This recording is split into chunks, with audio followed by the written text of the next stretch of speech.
It is Wednesday, July 8th, 2020. Our economic news, crude oil inventories will be the bigger, probably, news event for any of the markets here. And then we have a 10-year bond auction at 1 o'clock, consumer credit at 3 p.m., and in the evening, core machine orders for the yen and the M2 money supply or stock. And then the New Zealand dollar is going to have the ANZ business survey. And then in the overnight sessions, be German trade balance later this evening. So I'm going to just start off this morning. We'll take a look at oil, and I haven't done a deep analysis on this in a while, so I do want to start off actually on this monthly chart. And you're looking at a 10-year monthly chart. There is a full 50% retracement from the highs of 2018 to the lows of 2020. That 50% retracement is our current high, and that is right around 4170, which coincidentally lines up with these prior lows. So I just want to mark up what is this giant gap that goes back to March. So I'm going to just mark that low there of that candlestick and show you guys where that is. Now, we're going to be going into the crude oil inventory report today, which is obviously an economic mover, which can move oil, or typically does. And we've been inside of what is an extension long that initially began last Monday. This extension long had traded once to target, twice to target. We had a third time, and that third time that we've traded it, we have yet to hit targets. The targets are 41.17. Our highs of Monday are 41.08, so it's basically a front run of 10 pips of that target. Well, what else are our highs of Monday? They're that low of the candle I just previously mentioned, 41.05 area. And we've been unable to get above it. Even if we get above that, there's still this 41.70 is going to hold for a while. It's such a massive 50% retracement short that I think this 41.70 will hold for quite some time. Now, coming out of that last time we traded this extension, so far we have been holding and pulling back into, if you just drag that anchor to the new high, the 38% retracement, 39.94. Now, there isn't really much going on outside of the fact that we are building this wedge. We are building this wedge going into an oil inventory at a weekly, monthly resistance level that's pretty significant. And that is just important. Now, outside of that, there really is not much to be aware of besides the resistance levels above. There is no sequence lower. The sequence higher at this point in time is pretty choppy. But once that 1030 move happens, we'll have to see if we can retest resistance, whether we just are retesting Monday's high. We possibly could just dip into the high, complete that profit target, and roll over. But ideally, what I would like to see is a move higher first, and then weakness out of that move that takes us back below like a 40.60. And if we get higher and then back below 40.60, I think oil is going to be pretty interesting. But without that setup, there really isn't much to do. So we're going to wait for the oil inventory report, see what this market does, if it stays inside of this wedge here. But if it breaks the wedge, the direction of the wedge break will be very tradable. So I just wanted to start off with that because we do have a mover. I'll then move to the S&P 500 and actually the VIX. Now, yesterday with the VIX, we had a breakdown in the indexes, and the VIX is in a long sequence, which is really telling for the direction of the indexes as long as this VIX holds. Now, when I was in the trading room yesterday, I was talking about this long setup from what was Thursday's low of last week, the high that had a profit target of 30.59, or call it 30.60s. We were going to sell off in the ES until we completed that 30.60 as we moved into the end of the day. And then in my levels I shared last night, the next measured move was 29.71. And whenever we ran into that 29.71 for the VIX, you could bet there's going to be a correlation sell in the ES. So let's look at the time frame of which we came into that. We came into that halfway back long at 435 last night. If you go to the ES, the highs are 435. what were the highs? The highs were just the high of the breakdown. Okay, so the high of the regular trading hour session yesterday to low. That's what they lined up with. Now, there's two different variations of shorts here. The variation that held overnight when it lined up with the VIX, and that's why watching the VIX is so important, was the swing high of the day to low.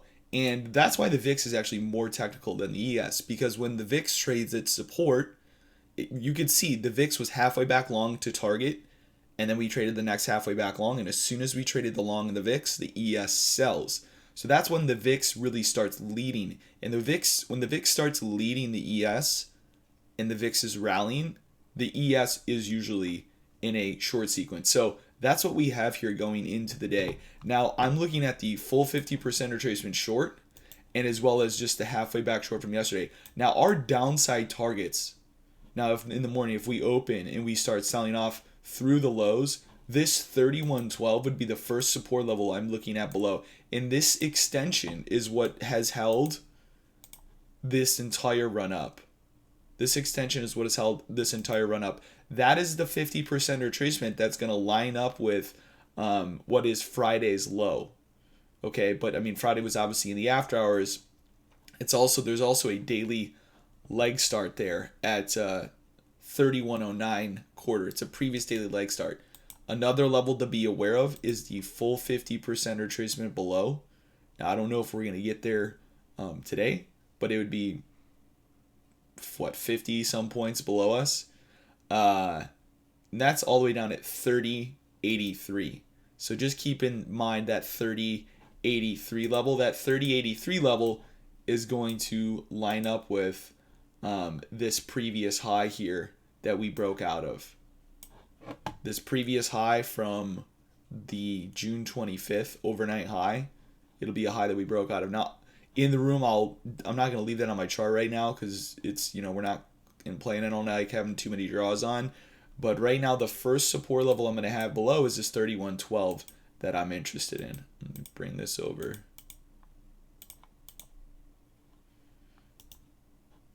Here.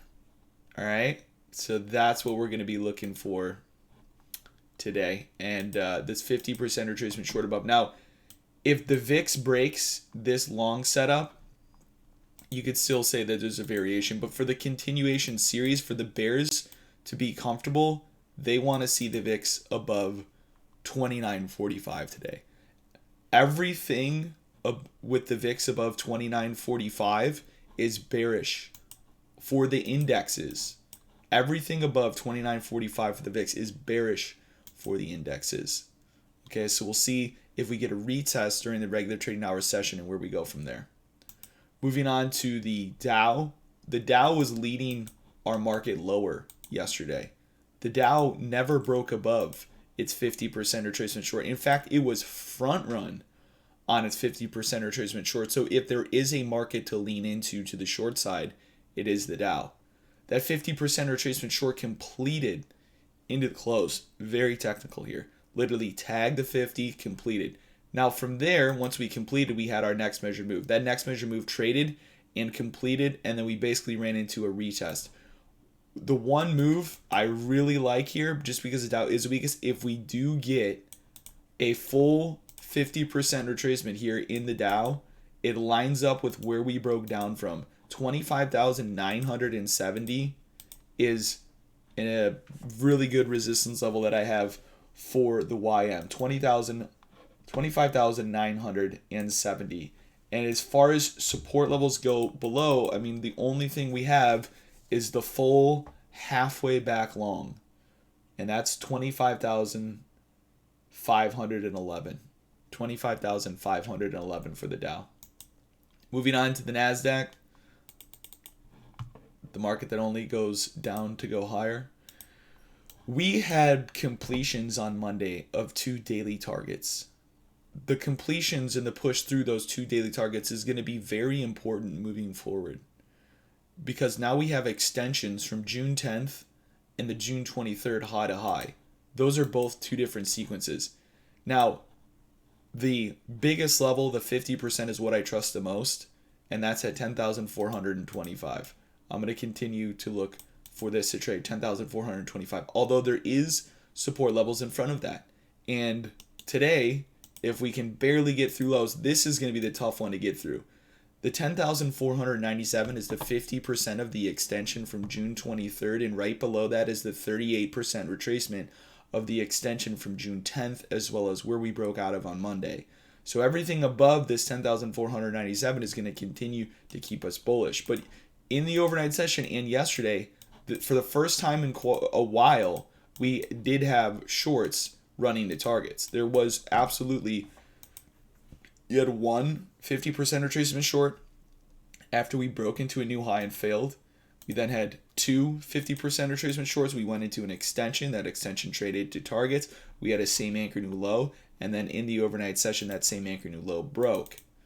Now, I'm not going to draw any other shorts up right now. The only thing I have up here is if we do get back up into what is the current high, the rejection candle, the overnight high, anything back into this zone, I would consider to be some pretty aggressive resistance. I'd be looking for a potential double top scenario, or call it a triple top.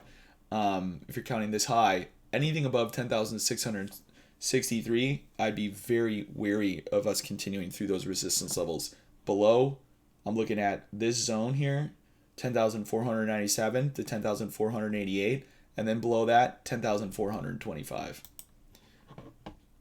Already went over oil. USD JPY, mid-range, not much to do. 107.13 support. Now, we had a 50% retracement long yesterday that held, came down, broke a 61, and then we set up in a short. But the short's already had its first test. So there's nothing to do here unless we complete the short. We'll have a next measured move. Or if we break the short, you can look for a retest. But this is all pretty small range. It's all a bunch of retests. And there's really not much to do unless we break out of this. Like if we get back up to 107.74, that's resistance, or if we move down to 107.13, that's support. But other than that, staying away. Aussie Dollar, yesterday we had this, I boxed out this resistance loan, we tagged into it, and then I had this as our support loan, 69.36. So we went right from resistance to support, but we're really not going anywhere. Other than that, I like the full halfway back long from last Tuesday's low. That's a 69.14. That's below where we're currently trading. Everything else in here just kind of sloppy. So 69.14 is the only level I'm interested in the Aussie dollar. Moving on to the euro, which came out of this full 50% retracement in a front run of 2 ticks. Yesterday, going into the morning, there was a nice bid. There was an extension. That extension broke. We retested lows. I also have this trend line. It does seem like we rode this trend line all night. But once again, this currency is sloppy as well. We're inside of a 50% retracement short, and we've been front run on a halfway back long. And everything in between those two levels seems to just be choppy. So 112.56 is the only thing as of right now. If we break the halfway back short, okay, there will be a potential long. You could also make the argument that, the lows of this week to high have traded. If we complete this, there could be a potential next measured move. But right now, as of this setup, as of our current location, the only thing I'm interested in is actually a touch of the new low.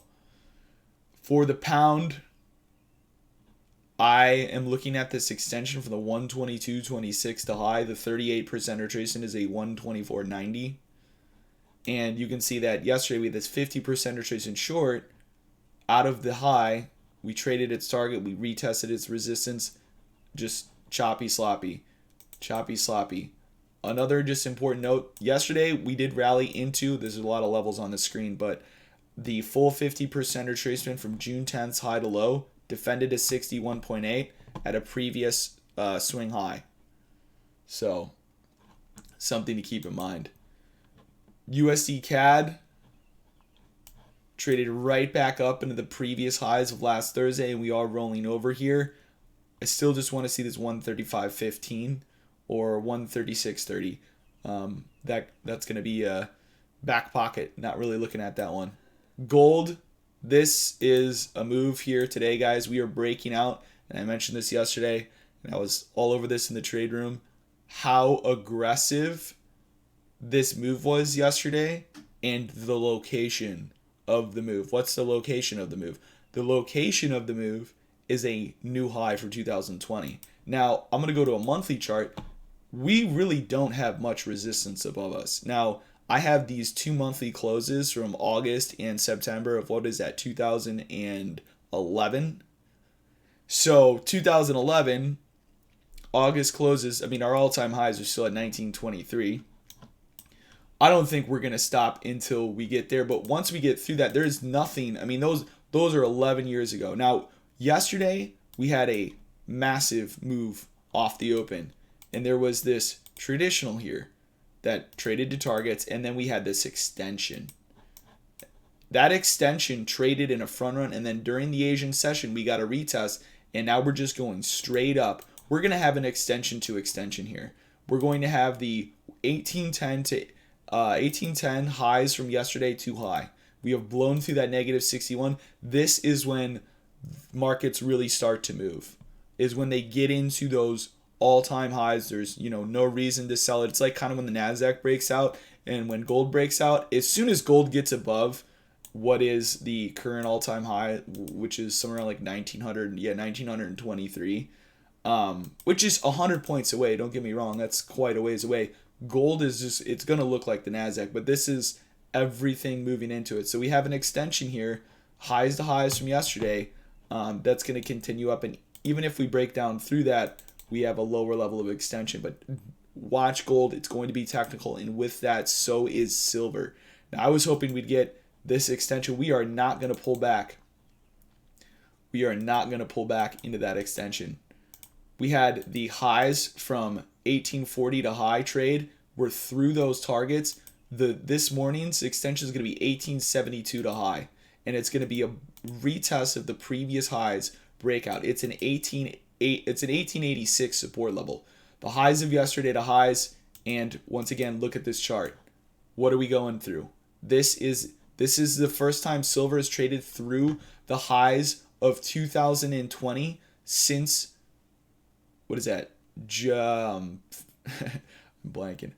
January 8th. So yeah, we have higher time frame targets in 1984, guys, but new high for 2020 here in silver. Nice clean cup and handle pattern looking thing. And 1984 is your upside target. This is the first day of the breakout. The first day of the breakout. All right. And with the indexes breaking out or possibly breaking down, that could be a protection trade. We shall see. But with that being said, that's going to wrap up my morning trade plan. Gold and silver, the movers as they break out into their highs of 2020. Economic events, oil is going to be the largest impacted. For watching the indexes, pay very close attention to the VIX retest while the indexes are at resistance. That's going to wrap up my morning trade plan. I hope you enjoyed it. If you did, give this video a thumbs up for me. Share it with anybody who thinks interested in trading. And if you want to catch my levels or learn more about trading, click the links below. Everybody have a wonderful day. I'll be live in the room at 9:30 open. Take care.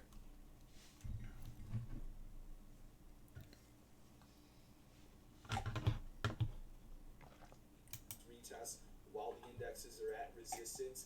That's going to wrap up my morning trade plan. I hope you enjoyed it. If you did, give this video a thumbs up for me. Share it with anybody who thinks interested in trading. And if you want to catch my levels or